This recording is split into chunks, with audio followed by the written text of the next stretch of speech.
Sono giorni ancora cupi e da passare rigorosamente a casa, facendo tutti le brave tartarughine, ognuna nel proprio guscio, in attesa di raggiungere la libertà, chiamata forse Achille, parafrasando un certo Zenone, ma nonostante l'uscita sembra non arrivare mai, un altro venerdì è giunto e allora partiamo subito con una boccata d'aria fresca con una nuova puntata di Omeir, la compilation di volley femminile social con tutto il meglio dal web per qualche minuto di leggerezza.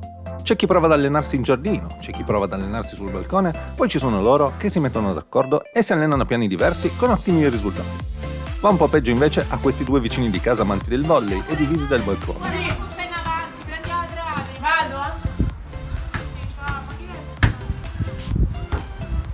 Per non parlare poi di lui. Sperando sia andata tutto bene, passiamo agli amici a quattro zampe che continuano a farci compagnia anche durante gli allenamenti casalinghi. Vedere Greta Pinali dell'Omag San Giovanni in Marignano col suo affettuoso felino, oppure Clara Canton della Conad Olimpia Todora Ravenna col suo simpatico cucciolo, mentre Giulia Pisani, per non far torto a nessuno, prima si allena con Simba e poi aumenta la difficoltà con Margot. La quarantena però inizia a farsi sentire, e allora ridiamoci su come Noemi Signorile che prova a conversare col suo amico, o come Veronica Angeloni che tenta addirittura di insegnargli a scrivere. Vediamo, forse sa scrivere un cane. Chi può dirlo?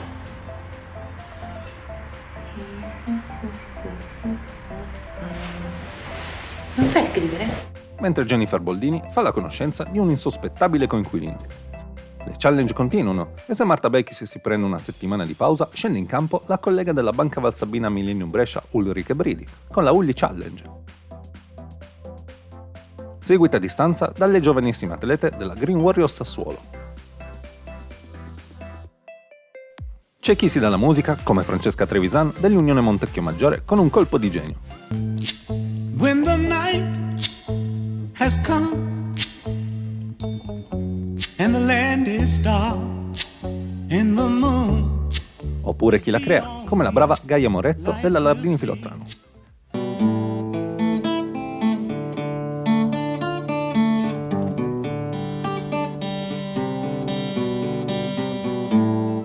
È stata una settimana di dirette su LVF Volley 24 ricca di protagonisti, iniziando col botto con la regina del volley Francesca Piccinini al Mangiparty di Consuelo Mangifesta, per passare al volley quiz co-condotto dalla grande Elisa Cella, arrivando anche in top 10, per passare alle vincitrici di Coppa Italia 2 della Delta Informatica Trentino, col capitano Silvia Fonders insieme a Vittoria Piani e Giulia Melli su Next Gen, senza dimenticare le incursioni di Lenia Moro. Per chiudere con un allenamento da campioni del mondo, col preparatore Marco Dall'Ozzo insieme a tre campionesse dell'Imocco Volley Conigliano, Paola Egonu, Asha Volos e Kimberly Heath.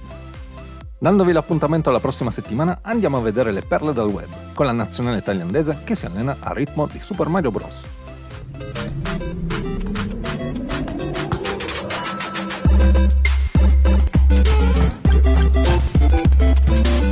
Mentre Ambra Trevisiol ci condivide le idee più costruttive del papà su come tenere in forma i polsi. Papi, giochiamo? Giù il pallone adesso, No, perché? perché oggi ti alleno io. Pennelli, su, allora, su, blocca il polso, giù, blocca il polso, su, fai squat intanto, forza, più giù con le gambe, più giù, ok, su e giù. Tutto il garage, tutti i balconi e quando hai finito cameretta e scale. Sì, maestro Giorgio. Continuate allora a taggarci, a seguirci e ad allenarvi, facendo sempre attenzione agli imprevisti casalinghi. by Mesobook.com. People who have been down